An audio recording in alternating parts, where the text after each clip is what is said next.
Okay, Houston, we've had a problem here. Can say again, please. Houston, we've had a problem.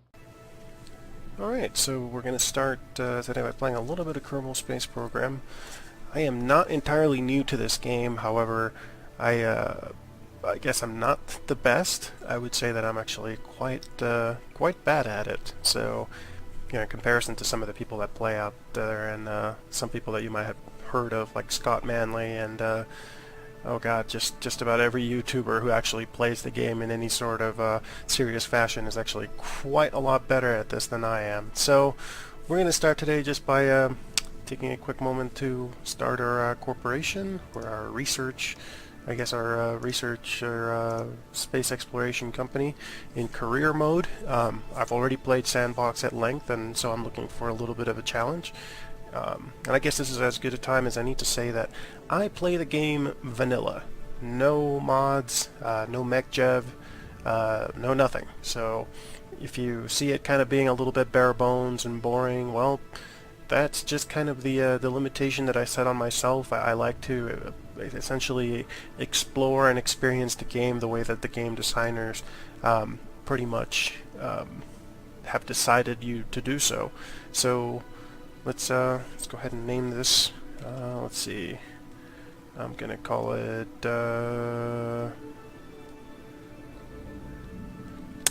just why not? Let's just say NASA for Kerbal NASA. How about that? That's awfully unimaginative, but whatever. Okay, so pretty much if you've never played the game, this is the Space Center. This is the first thing you will look at as soon as you start playing. There's all sorts of different buildings. I'm not going to go over them right now. All you need to know is this is where you launch your rockets from right here. This is the launch pad. And this is the vertical assembly building, which is where you will build your rockets and other assorted fun things. So we're going to go right ahead and do the vertical assembly building. Right on. Okay, so again, as you can see, we don't have nearly the selection of parts that you do when you're playing in sandbox mode. For obvious reasons, they're locked behind a progression wall, which you slowly unlock parts by exploring and doing science. Science is fun, so we're going to be doing quite a bit of that, and hopefully unlocking parts. So the way this game works is, of course, you build your spaceships, and then you go and do things. Now, like I said, I have played the game before, so I have some experience as to what's going to happen with something like this. But still, there is some value in doing it when you're playing in career mode, because, again, you're going to be recording science and essentially getting progression at every step of the way, so well, why not? We're going to call this one the Mark 1. Again, awfully unimaginative. We can change our flag too, which is very cool. I personally like this guy right here. Alright, so very basic spaceship. We got a solid rocket booster, a pod, which carries an unfortunate test pilot, and a parachute, which should hopefully be strong enough to slow down this massive chunk of metal as it's descending back to Earth, hopefully not so rapidly that kills anybody. So let's go ahead and launch this.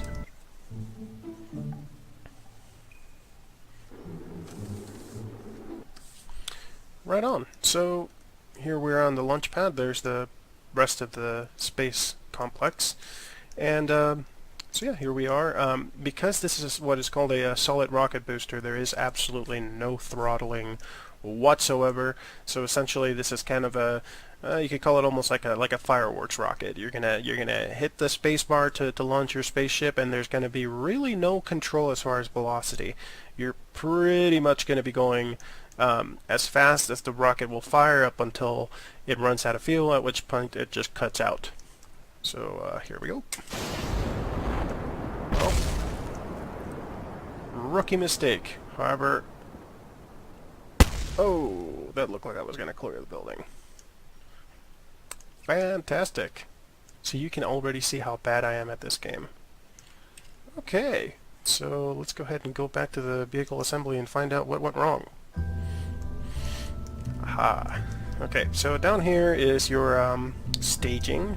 This shows you what happens every time you hit the spacebar. It's sequential, so that the top is always the last and the bottom is always first. So what happened here is I had my engine launch and my parachute, as you can see, selected to go on the same stage, and that goes to disastrous effects. So we're going to go ahead and move, create a new stage and then move the rocket down to its own stage, and that should fix our issues. We're going to save that change. We're going to go back to the launch pad. Alright, so this is attempt number 2. Here we go.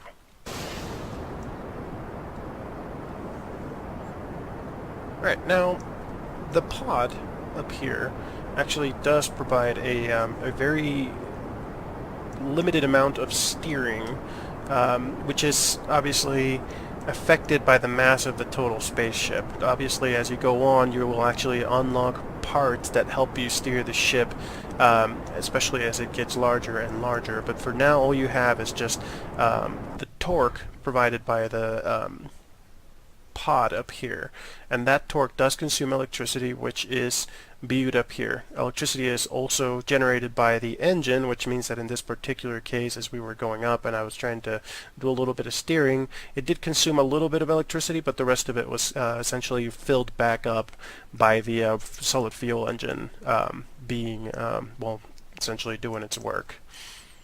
So first launch, we're at 17,000 meters up here, almost 18. We're going to go ahead and do a little bit of science. So we're going to tell it that we want to do a, let's see, crew report. So you record the crew assessment of the situation, which is at this moment rather dire. We're falling back to Earth very quickly, I might add. And let's see, what else can be done? I think that that's really it. We can't really do an IVA report. I mean, if I do an EVA right now and my character steps out of the pod, it's just going to get ripped right off the top of it and then meet its doom as it splashes right back down to Earth. And that looks an awful lot like we're going to be landing on a roof, or maybe amongst the Space Center building somewhere. So, yeah, this is Kerbal Space Program, a game where you learn from your failures, you slowly adapt, and maybe one day you get to go and visit other planets. Go visit the moon, go visit, well, there's several planets around, and several of the planets have several moons, so there's quite a bit to do. There's quite a bit of a learning curve, something that I truly enjoy about this, and so I feel that this game is actually one of the best that I currently own. I've put about 80 hours into it. Like I said, I'm not a newbie to this. However, like I keep saying, I am quite bad. So, okay, we're here close to 3,000 meters, and we're just waiting to get a little bit closer to Earth. We're going to deploy our parachute. Yeah, it looks like we're going to land right in front of the vertical assembly building. So this will be awfully convenient for our engineers. They'll just essentially roll out a cart, take the rocket, and pull it back into construction. Excellent. Well, that looks like a safe landing for sure. Going to go ahead and speed up time a little bit. There is a time compression option up here, which allows you to essentially avoid some of the more boring parts of the game, which almost always entirely... oh, that wasn't going quite slow enough. Still, we survived, so we're good. No worries. Now that we're here, and because this is our first flight, and first Survivor Kerbal, we're going to do a couple of things. We actually can walk around, like you see, we can run around a little bit, which is awesome. I really love the way they've designed these guys. They just look great. So we're going to go ahead and take a surface sample of this asphalt. Looks very mysterious. So they tell you right here what that particular matter is. We're going to go ahead and keep that data. We're also going to plant a flag, because why not? Even though it's in our front yard, we did just go to 18,000 meters and survive a fall, even after a catastrophic explosion of our bottom rocket parts. So let's see here. Site name. First flight. Landmark in Kerbal Space Safety. Yeah, we have a survivor, so why not? And the last bit I'm going to do is I'm going to take an EVA report, which is again just recording the observations, not a ground sample, but just the observations of your Kerbal knot. And so here we go. So he again states the obvious. He says he doesn't feel like the spacesuit is necessary, particularly since the break room is probably somewhere right over there. So we're going to go ahead and keep that data. And we're going to go ahead and step back into our pod. And I'll tell you why in a little bit. Go ahead and board that. Alright, we're going to end the flight. We're going to click over to the Space Center just to show you what's going on. So anytime you end a flight and you have surviving crew, or anytime you're even up in space and you decided to quit out of the game, your craft doesn't cease to exist. Now obviously we can't see the pod on here. This is an instance, so it kind of exists just like an interactive menu that you can pan around, but our spaceship is not actually there where we left it. What you do is you click over here on this structure, which is your communication center, and this is where you will be able to track all your flights. Now you get an idea of the scope, the size of the game pretty quickly. You can't even see it. It's quite small even in this picture. The Kerbal Space Center is right down there. This is the entirety of Kerbal, the planet. And then as you zoom out, we have the moon, which is what we circled around earlier. We showed you that that's our intended goal for this Let's Play series. A little bit farther out we have Minmus, which is a smaller orbiting moon, which is in an offset orbit. It's a little bit more difficult to get to, but a hell of a lot of fun once you get there. And as you zoom out, this is what I love about this game. Look at that. There are literally hundreds of millions of miles of simulated space here. So the sun, planets that are analog to the real world. So we have Moho, which is essentially Mercury. We have Eve, which is essentially Venus.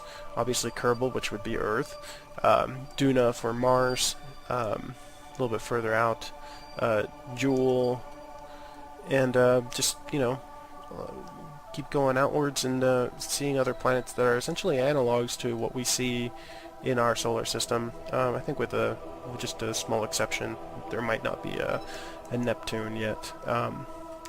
So anyways, what you would do is once you've ended a flight and you want to get some of that science, that fantastic science that we recorded from our front yard after an 18,000 meter flight, is you'd select the flight, which is this guy right here, and then you click down here where it says recover.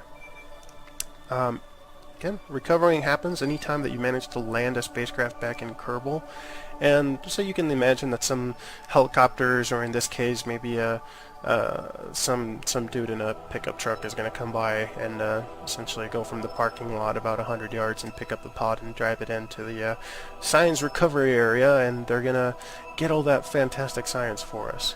So here we go. We have a crew report from Kerbin's upper atmosphere. Surface sample of asphalt was fantastic. Our EVA report from 50 yards from our break room, and the recovery of the actual vessel itself, which is the pod. All of that adds up to 19 science, which helps us hopefully unlock something. Go back out of here. And so you go to the next place that you will want to go to after you've recovered some science. You go to this building right here. This is your science and research and development area. You're going to click on it, and okay, so it looks very kind of uninteresting. You have very few options obviously to start. In this case we only have the one. It's going to cost us 5 science. We have 19, and those resources are not really renewable. You are forced to go out further and further and explore new areas of even the same planet to really get that science up and start being able to be more capable to get off planet and do more and more, well, more science, to unlock more things, to do more science and go further. So So it's pretty straightforward. However, I do feel that there is probably a very good way of leveling up or unlocking parts so that you don't lock yourself into specific kind of grindy parts of the game. I haven't figured out exactly what that path is just quite yet. I do know that people that are really good at the game have their own kind of plan as to what they unlock from the research tree and in what order. And it does help them in the long run because it means that they can go places that are more interesting quicker, I guess, and recover or obtain signs at a better rate. But we are pretty much terrible at this game, so we are going to be sticking to Kerbal for quite a few episodes, is my expectation, and we'll slowly make our way outwards after we become more comfortable with flight and safety. So we're going to go ahead and research that, which gives us access to a bigger fuel, or an actual rather, liquid fuel tank, a smaller liquid fuel tank, a new experimental device that lets you record more science observations, and the all-important stack decoupler, which lets us do actual staging, which means we can actually separate parts of the spaceship that we no longer need in flight. So this is the end of this episode for now. I'm just trying to do a test run with seeing how this goes, and hopefully you guys will enjoy it enough that you decide to stick around and look on for new episodes in the near future as we do science and go further. Thanks very much, guys, and we'll see you again soon.